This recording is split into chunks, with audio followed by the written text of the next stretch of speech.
Bow, bow, bow, bow, bow. North Coast Football Player Breakdown. Bow, bow, bow. Hello everybody, welcome to another video for the North Coast Football Fantasy Football League. This is John Clark, and I want to do something just a little bit different today. What I wanted to try to do was go through and take a look at who the top players are. Not the top teams, but the actual top players. So we're going to go through, we're going to start with all the QB ones, then we're going to go to wide receiver ones, then running back ones, and tight end ones. I realize that right now is probably the time where some of you guys might want to try to make some pretty big moves. And I thought, hey, let's talk about the top players, where the players are at. So maybe you want to target some of them and also see who's got them. So we're going to start things off here with the quarterbacks. All right, so look at these QBs. Now, the quarterback position obviously is probably one of the more swappable positions based on matchups, right? Now, even though there's quite a big disparity looking at these numbers here from the number 1 to the number 13, that's right, 13-man league, top 13 are your QB1s, okay? But just because you have somebody like Jared Goff in there doesn't mean he was played every single week, right? So your point values or your actual QB usage might have varied. Hopefully not with somebody like Russell Wilson or Josh Allen, but let's take a look at these guys, right, and how they're doing so far. Now, right now, the king, number 1 top dog, Russell Wilson. Holy cow, has he been tearing things up. 108 points in 3 weeks. It's crazy, okay? That is crazy. Ryan, look, I got a sneaky suspicion you're not going to be able to trade Ryan for Russell Wilson, okay? Unless it involves some sort of blood sacrifice or something. I don't know. So needless to say, you know, Russell Wilson with 108. Now, if you take a look at the top 4 QBs overall right now, then there's a bit of a drop in total point-wise. Again, over 3 weeks, you know, that's all mitigated. But after number 4, there's a pretty big drop. And between number 1 and number 13, there is a huge disparity, right? Again, doesn't mean that they're bad. These are all QB1s right now. You've been ecstatic for some and fine with others, all right? But I love this information, right? Any of you guys who are looking for a QB, you might notice there's a couple. There's 2 teams on here. Looking at you, 8-bit defenders and Bones Bombers, who have 2 QBs that are on this list. Hey,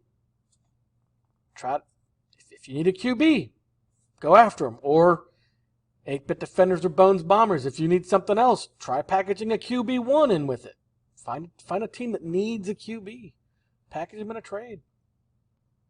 Anyway, moving on. We've got Josh Allen. I mean, what can be said about Josh Allen? He's this year's Lamar Jackson so far through 3 weeks, right? Matt didn't have to pay a lot for him in the draft. And yet here he is. QB number 2. 103, almost 104 points. Man, oh man, he's looking like the real deal so far. All right, then we've got Patrick Mahomes. That's not very surprising right there as a QB3 so far. And then rounding out those top 4, we got Dak Prescott. And again, he's had 2 really, really good weeks. And Vince, I doubt you've got anything to complain about your current QB situation. Now, moving on down, there are a couple of these that are surprises. I don't think anyone saw Joe Burrow doing so well, or Jared Goff being in the top 13 at all.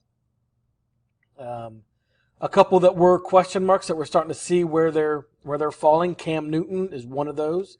Aaron Rodgers, everyone was like, hey, man, does he still have it? Well, according to this, so far, he's still got it. Now, I know a lot of that was his week 1 performance, but Aaron Rodgers is, he's playing really well. A couple of names you'd expect to see on here that aren't. Guys like Drew Brees, How did Jared Goff get up here? No Drew Brees. Tannehill's, I think, surprising quite a few people. Some surprises in the negative direction would have to be Lamar Jackson. He's still fine. He's still fine. I don't think you're going to move away from him. But being at 13, that's a bit of a surprise there. Bit of a surprise. So, anyways, hey, that's your QB picture right now through 3 weeks. These are your top QBs. If you've got to make some moves, these are the guys you're going to want to target. Okay, taking a look at the wide receivers. Oh, boy. Wide receivers this year. Boy, has this been I don't want to say crapshoot, but guys are performing that maybe you didn't expect to perform. Some of the top wide receivers aren't even on this list right now. It could be due to injury, but maybe there's been a disappointment. Couple things to point out before we get into talking about a couple of these players here. There are 4 teams that have 2 players on this list. So, if you've got 2 wide receiver 1s on your roster, you're probably pretty happy. All right, your point totals are probably pretty high. Now, there's not the disparity with the wide receivers between the 1st and the 13th as there were with quarterbacks. That's not really surprising. That's pretty much every year. But a good 35 points difference between the top Calvin Ridley and then Terry McLaurin at the very bottom at 13. Now, not saying any of these guys are bad. These are all good. All good players to have on your roster. So, take a look at some of these players here. We've got our top 2 Seattle Seahawks in our top 4. I don't think anybody, when you've got Russell Wilson as a top QB, that makes a lot of sense, but I don't think anybody saw that coming, like before the season. Especially Tyler Lockett being wide receiver 2. Oh, shocking. Calvin Ridley's not really surprised. He had a lot of hype before the season. People knew Atlanta was going to be a throw-heavy team anyways. So Calvin Ridley being number 1, okay, maybe would have pegged him 2 or 3, but he's won by quite a bit, quite a large margin there too. So Ryan, again, Ryan, that's 2 you've got on the top of these lists here, man. Enough. Hey, take it easy. Now, some of the other little highlights. I think Stephon Diggs being up there. Stephon Diggs is good. He's a good receiver. There were a lot of questions being on a new team and all that. Hey, he's showing. I think he's showing Minnesota. They might have should have listened to him, give him more targets. But he's doing great up there with Josh Allen, chucking the ball to him. Robbie Anderson. Great pickup, Josh. Great pickup. He's a solid player. I know he hasn't been in your lineup every single week, but right there, smack dab in the middle, he's going to be a good wide receiver for you. There aren't many other weapons in Carolina now that McCaffrey has a bit of a problem. Anyways. Alan Lazard, he was a jerk against me this week. I'm going to get into that in the week 3 recaps. But, when Bones Bombers has 2 of the top QBs and one of the top wide receivers on this list so far, there's a reason he's in first place right now, right? I'm sure we're going to see his name a few more times when we're talking about tight ends and running backs. Anyway, kind of moving on. The whole Cooper Kupp, Robert Woods scenario. Kupp had a really good week, so Cooper Kupp might be making. We might have 2 teams with 2 players on this list if Cooper Kupp can start getting his targets like he did this past week. So we'll see. We'll see what goes on there. I think Juju Smith-Schuster had a lot of questions coming into this week, or into this year, and he's hanging in there. 44.5 points, he's hanging in there. And finally, Terry McLaurin at the very bottom. Hey, I'm glad to have him on my team. I'm not going to lie. He's no Calvin Ridley. But, of course, take a look at who's thrown to him. Anyway, that's all I'm going to say about that. And so far, Tyreek Hill's been good for you, Scott. He's been good for you. All right. Obviously, this is probably one of the most volatile lists as the weeks go on. I'm sure names will be swapping in and out of the top 13 wide receivers with some regularity. So anyways, there you go. There's your wide receivers. Take a look at who's got what. If you've got a need, or if you've got a reason to maybe package one of these guys up in a trade to get you something else that you might need, there's your overall snapshot of the wide receiver ones. Okay. Hey, running backs, right? Before the season started, everyone was saying this year, especially, you want to make sure you get your stud running backs. Draft them early, and in our case, spend a lot of money on them. Well, some people took that advice and were rewarded for it. There's not a lot of, there aren't a ton of surprises here on this list, but there are a few. So let's go ahead and take a look at it. Before we get into the actual players themselves, there are four teams that have two guys on this list. I'm one of them, and I barely get in there, right? Clyde Edwards-Helaire being at the 13 spot, barely got me on the list, but these unprecedented times, which I'm not really surprised considering who his two running backs are. Bones Bombers, who quite frankly, you're on these lists too many times, man. And finally, the hopeful Yokel has the best overall pair of running backs in our league. Beginning with the number 1 spot here with Alvin Kamara. Wow, 96 points. 96 points. Only 3 weeks in. Are you kidding me? A lot of people wondered, with Michael Thomas's injury, who's going to get it? Which wide receiver? Not a wide receiver. Alvin Kamara might as well be. He's looking very Christian McCaffrey-esque here with the number of catches he's getting along with runs. So, Alvin Kamara, number 1. He's got twice the points that Clyde Edwards-Helaire at 13 has. That's incredible. That's incredible. All right, Aaron Jones coming in next. Now, I know a bulk of his 77, almost 78 points. The bulk of that was in week 1, but I have not had anything to complain about with Mr. Aaron Jones being a part of my team. Okay, I'll take the 2 and the 13. I'll take those guys all day, every day. Give them to me. Here we go. First one for Dan with Dalvin Cook being in the 3 spot. Not really surprising. Dalvin Cook, man, on a pretty miserable Minnesota offense, he has been great for fantasy.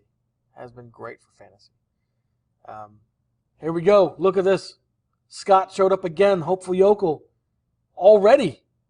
1st and 4th. Running backs overall. Man, that's incredible. Now, even then, between 1st and 4th, there's 36 points difference. I mean, that's incredible. Even just over 3 games, that's an incredible difference in points. Again, not taking anything away from Nick Chubb. I think, if anything, it shows how good Alvin Kamara is doing. So Nick Chubb's up there. Zeke, no one's surprised there. 5 spot. 6 spot. There's a surprise. James Robinson. Nobody saw that coming at all. Nobody saw that coming. But he is filled in there nicely. Again, on a pretty underwhelming Jacksonville team overall. Hey, it doesn't mean they can't have a good fantasy player, right? There's James Robinson sitting right there at the 6th spot. Here we go, Derrick Henry. There's Bones Bombers again, making his appearance here. Derrick Henry. And, we'll see Bones Bombers again on here. But, the 6th spot, it's a half-point PPR league. So, that's why some of these other, especially the pass-catching backs, are a little higher. But Derrick Henry, again, he's beating out most everybody. He is one of the most solid running backs because he has that floor. He's going to carry it so many times. It's ridiculous. So there you go. Here's Dan's second guy, Josh Jacobs. Now, before this preseason, if you told me, hey, after 3 games he would be middle of a running back one, I'd have said you're crazy. But, Las Vegas is, I don't know. They're okay. They're okay. I think their record is better than they actually are. But Josh Jacobs is getting work done. There's nobody on this list you're going to complain about, guys. Nobody. Even if I might sound a little disparaging towards them. Nobody on this list is I'm not saying drop anybody. I mean, unless you want to trade me for them for next to nothing. Anyway, continuing down here. We've got Kurt. Kurt's on the list here. There you go. Austin Eckler. Austin Eckler made it on here, bud. All right. Ryan's got James Conner. Josh is Christian McCaffrey. Even after missing due to injury, he's still a running back. That's how dominant he has been just in the first 2 games that he had. Crazy. When he comes back, obviously, he'll be climbing back up the charts. But he'll fall for a little bit, but he'll climb back up. That's for sure. Chris Carson, I know, there you go. Bones Bombers again. It's almost like you have all the good players. Chris Carson being there right at 12, and then finally, again, just squeaking in there, 0.3 points behind Chris Carson. Clyde Edwards-Helaire. So there you go, guys. There's your snapshot of your running back ones so far through 3 weeks. And look, if you don't see your name on this list and you want one of these guys, you're probably going to have to pay a lot for them. So, anyways, moving on to everyone's favorite positions, the tight ends.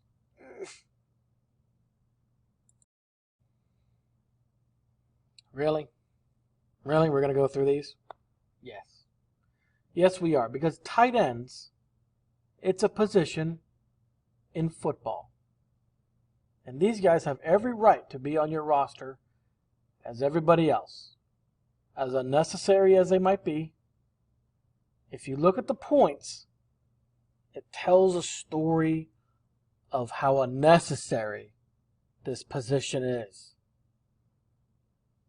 With the exception of like 3 guys.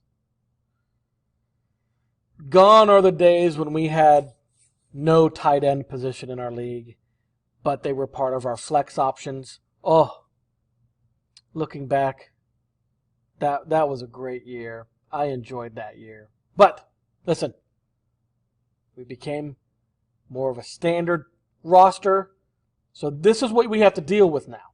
We have to deal with one of these guys. So let's look at them. Try not to throw up in your mouth. So,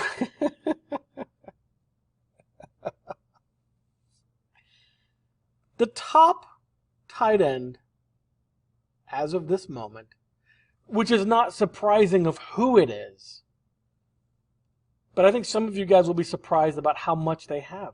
Travis Kelce.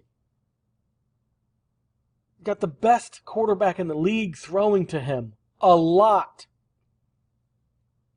Only has 45 points. Look, 45 points for a tight end is wonderful. It is great. Maybe I made this whole video just a petition going back to making a tight end part of our flex and giving us another flex spot. Maybe that's what I'm doing deep down. I don't know. I don't realize. I just thought this would be fun to do. But now looking at this, I'm realizing we had it better. So Travis Kelce, hey, congratulations, Bones Bombers. You've got another guy on another top list here with Travis Kelce. 45.2 points. How many points did Clyde Edwards-Helaire have as the third? Anyway, okay, I'm sorry. Listen, I'm going to try to stay positive. But there's 2 players on here that aren't even rostered. It's such a crapshoot. Jonnu Smith, and Noah Fant. Scott's got both. He's got the number 2 and the number 3. Oh. And the funny thing is, okay, I'm not managing Scott's team, but I doubt there's a week where Scott's going to have one of them as a tight end and one of them as his flex. Maybe I'm wrong. I don't know. Maybe I'll have to go back. Maybe he did that in week 3. But, so, hey, congratulations, Scott, on having the second and third one.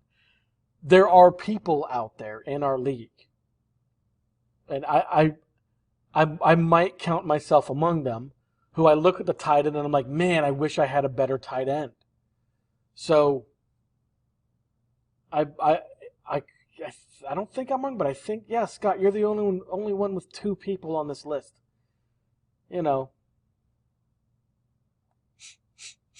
Sniff out the desperation, man. Okay? So, okay, Noah Fant, Jonnu Smith. Jonnu Smith? That's a weird name. It's a great name, but weird. 42-39 there. Gesicki, I know he had some hype, so, I'm not surprised to see him on the list. Same with Higbee.